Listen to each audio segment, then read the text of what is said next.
room. Now, friends, I would like to ask a question. Have you ever failed in your life?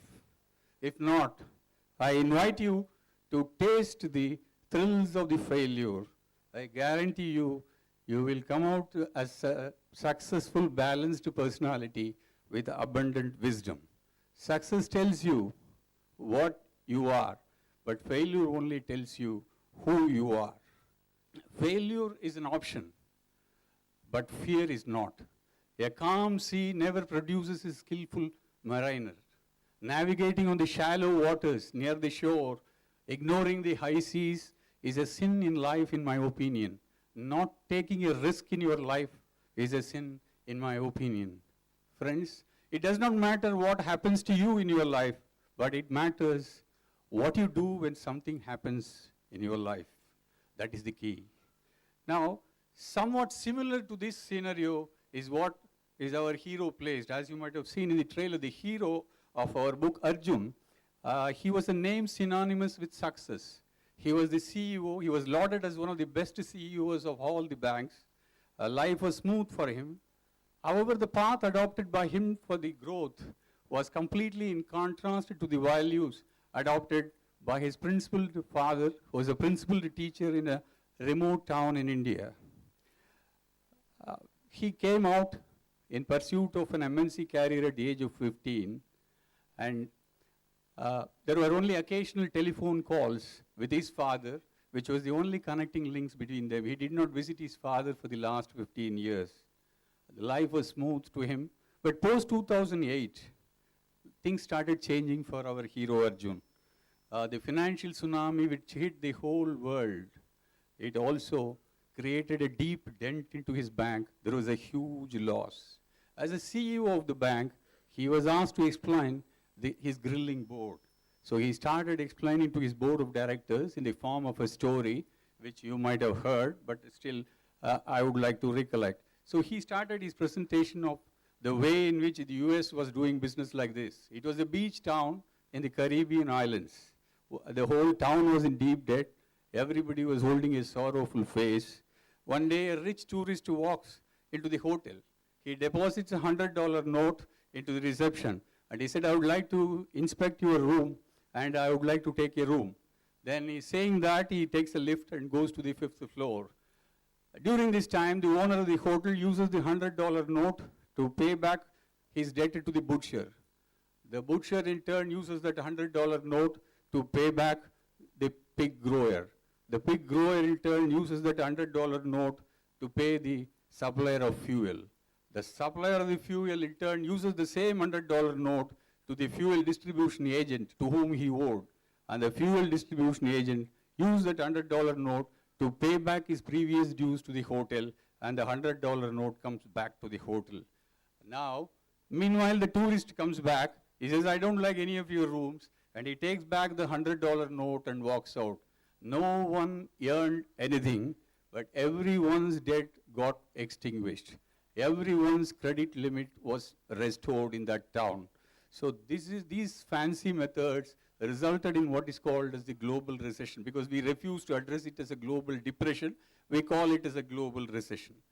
Our hero Arjun finishes his presentation, and he started to face the barrage of questions from his board of directors. At this point, his secretary rushes in, passes a message to him. Looking at the message, he faints, he collapses in the middle of the boardroom. Now, there was a pandemonium in the board. The first aid followed.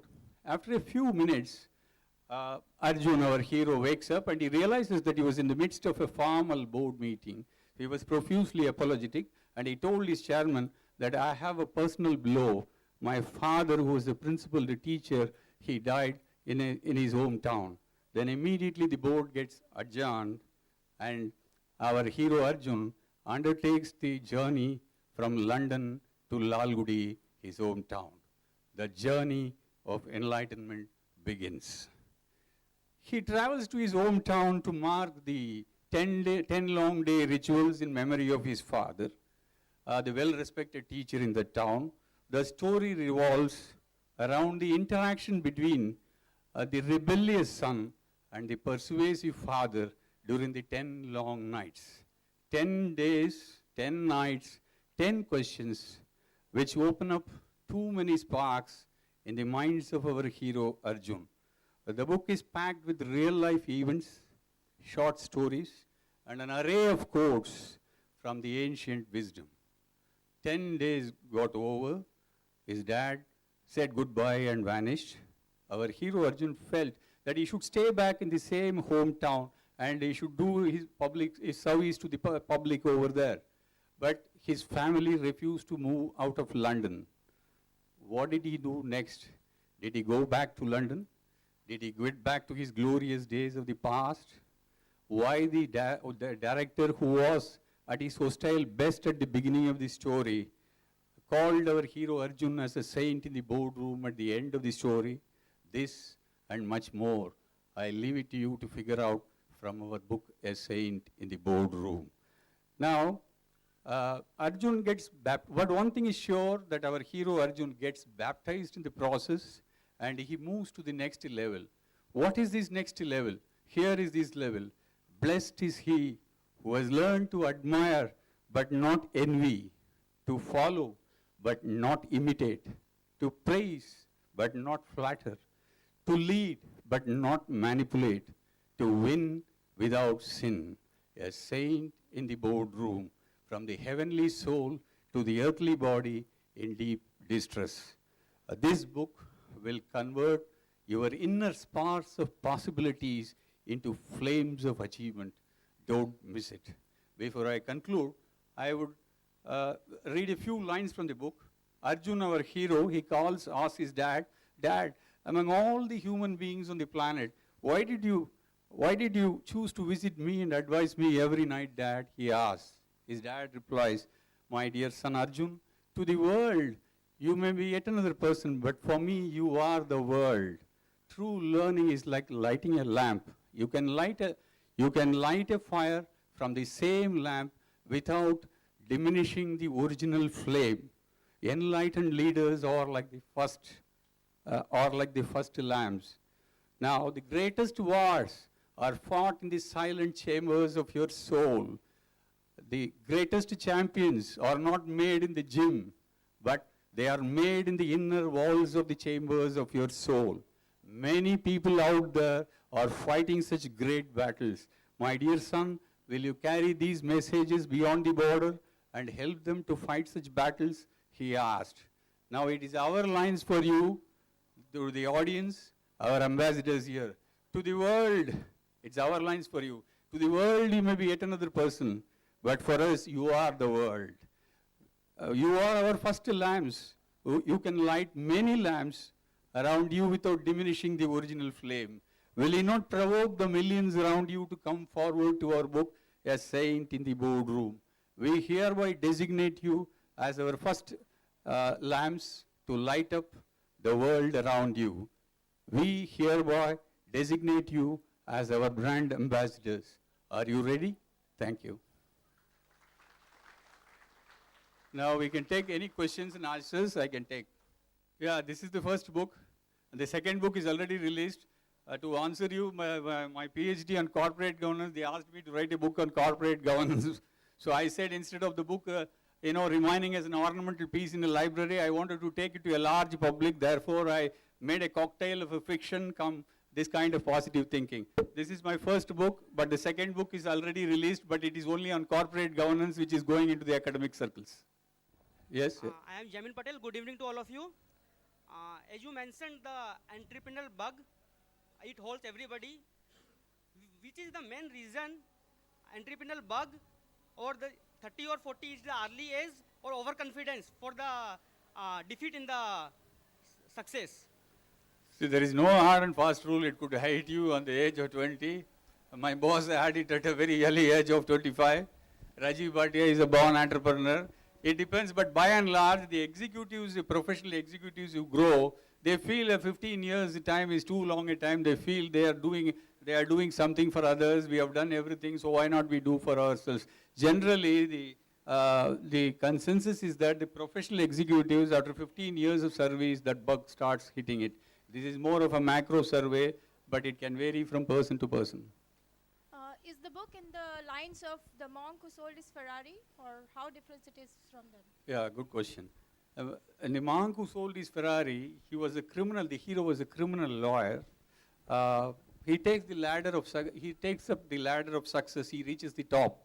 After reaching the top, suddenly he found, what have I done in my life? Is it all worth? Am I leaning against a wrong wall? These are the things that crossed his mind. So he wanted to go to Himalayas and take this help of the Himalayan sages to know more about the spirituality, yoga, meditation. He wanted to come back from an out of balance type to balanced life. Whereas our hero Arjun, he reaches the top and he fell from the ladder, and in fact he lost his ladder. He didn't know whether to take up the ladder again, whether at all he can have a ladder of values, whether at all it is worthwhile going. So here, from the brink of bankruptcy, he comes back with the basin of wisdom and dynamism. Here, the talk is about corporate governance, positive thinking, ego management, success and failure management, and how do we build the character into the corporate DNA, etc. Both are a kind of a baptism, but this baptism of a different kind. In the monk who sold his Ferrari, there he tries to come out of balanced life to balanced life. Here, our hero regains, whereas in monk who sold his Ferrari, he denounces. There is a denouncement on the one side, and there is a regaining on the other side. But in short, the monk sells his Ferrari. Our hero Arjun buys back his Bentley with the full payment of dues, and he wins without sinning. So that is the difference between these two. Good evening, everybody.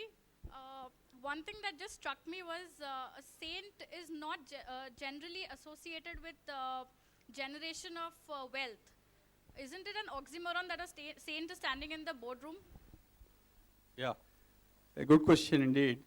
At the outset, let me ask this question. See, today are the saints moving away from the wealth generation? That is a question to be pondered. Gautama Buddha came out of the palace into wilderness in search of peace and tranquility, while today's saints are going back from the wilderness to the palace in search of wealth. But for argument's sake, I agree the saints are not supposed to generate wealth. I agree. But to answer you, I have to use some props, which is required. I'm not going to do any magic. You see, when you say this is a corporate landscape, and this is a post-it sticker. Now, if you are a saint, the saint is detached. So it's a detachment, a saint is detached. But in the corporate world, you have to generate wealth, and at the same time, you have to distribute wealth. And while you distribute the wealth, you have to have a rigorous accountability and control. So what it means is that our hero, he gets attached at the time of wealth generation function. And he gets detached at the time of wealth distribution and accountability and control, because he should be unbiased. He's working for a corporate. So get attached at the wealth generation, gets detached at the time of wealth distribution. So our hero is pursuing the path of attachment with detachment. But most of you, today the problem is most of us get attached. We are glued. We are not even getting detached. So you should be able to get attached for the wealth generation so that the wealth generation can come up very well. But as far as an accountability and control and the wealth distribution, you should get detached. So therefore, he is different from a normal saint who is pursuing detachment, but he is a saint in the boardroom which pursues attachment with detachment. Good evening. My name is Shiv Iyer, and I've had the privilege of reading this book recently. My question to you is that I've kind of realized that you have drawn some ideas from the Indian epics like Mahabharata and Bhagavad Gita during the course of writing this book. But from a conceptual angle, I think the knowledge that you're trying to bring is something which is quite appealing across cultures and kinds of breaks all the cultural barriers. What is your perspective on this? See, when you talk about this Mahabharata and Gita, it has been written. In fact, the archaeologists are debating whether it is a mythology or history. So there is a version that it is beyond the religions. It has been done much before. They are debating it is 10,000 years, 5,000 years, and all that. Since it has been written at a time when many religions were not there, these the rituals principles are applicable across the culture. So I have used it in such a way without giving a religious color. I have used it as the principles which has been propagated in an era where there were no religions. So I expect that this can cut across the cultures as long as they do not view it as a religious scripture. Thank you. Thank you. That's it. Thank you once again. And we request you once again to serve as our brand ambassador and be our first lamps to light many lamps around you. I'm assuring you, you will not lose the power of the flame. One lamp can light millions of lamps. Thank you. Thank you so much, Dr. Durgadas. With that, I would like to thank His Highness. Also, I'd like to thank all the chief guests and the dignitaries for their austere presence here. Thank you very much for your presence for the evening. And with that, I conclude the formal event for the evening. Thank you so much. Thank you.